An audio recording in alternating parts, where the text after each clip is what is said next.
sa mga chupapi dito sa Lakeshore, ladies and gentlemen. Kaya naman nagising na naman ang aking katawang lupa at naginig na naman ang aking kifi. Charot! And for today's video, nandito nga kami ngayon sa Ilocos. Samahan nyo nga akong rumampa kasama mga chupapi at sa mga pukengkay for the go! At mapagsikat na nga si Sunshine Cruz ay nagpasya muna silang dumaan dito sa kakilala nila dito din sa Ilocos para mamburaot at makikain.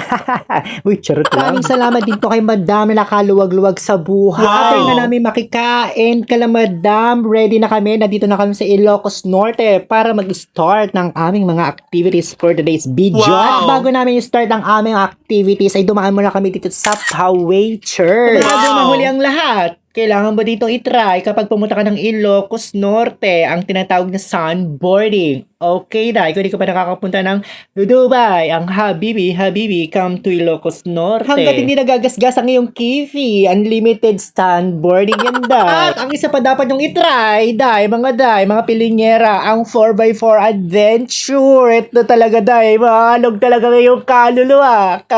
Ito na nga mag-enjoy kayo dito mga pilingera para ka rin nakapunta ng Dubai. Kaya i-try mo na tangkilikin ang sariling atin for the go. Kung bulag ka sa pagmamahal mga pilingera, dito kapag nakasakay ka at try mo na ang 4x4, talagang magigising ka na hindi kanya mahal. Charot! At iikot ka talaga sa buong disyerto. Pwede mo na rin dito ibaon ang kinainisan mong chismosang kapitbahay. Charot! Magpapaganda rin dito dahil sa disyerto mga pilingera, dahil may kita nyo rito ang magandang dagat. Pwede rin kayo mag-pictorial, mag-photoshoot for the go. Kaya naman talaga nag-enjoy talaga ang mga kasamahan namin dito sa 4x4 adventure. Ito na nga ang aming video. Na!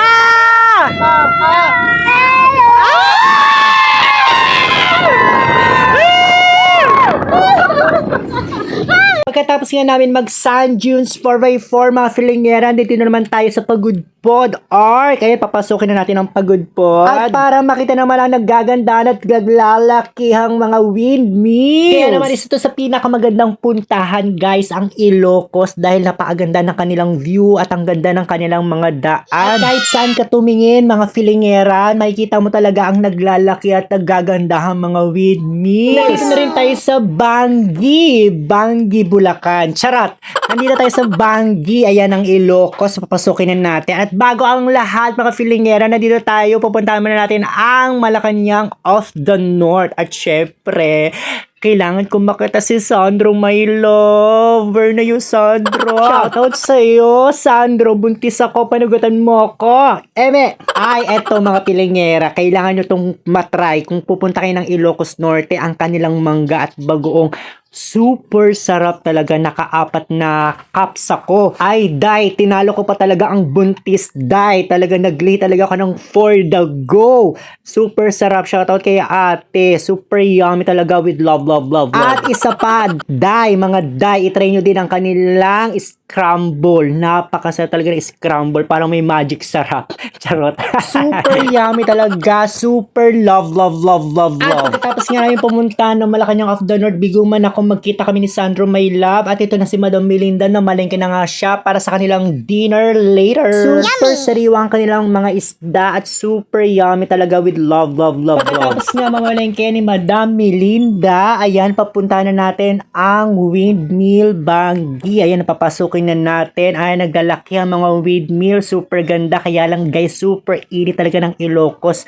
Tuwing alas 12 ng tanghali, may kita nyo talagang nahati ang lupain mula sa Saudi Arabia hanggang sa Ilocos Norte. Kaya naman kailangan mo talaga magpahid ng isang timbang sunscreen or sunblock para hindi ka mangitim. Talaga sinasabi ko talaga sa iyo, for the go ko talaga dito sa Ilocos Norte. Tapos nga namin pupunta ng Bangi dito sa windmill, talagang pagsapit ng gabi, lumalabas ang aking mga pakpak at sinasaniban na ako. Gusto mo to mga filingera, please like and share and comment para sa ating part 2 for the go. And see you sa next tour mga filingera. Bye!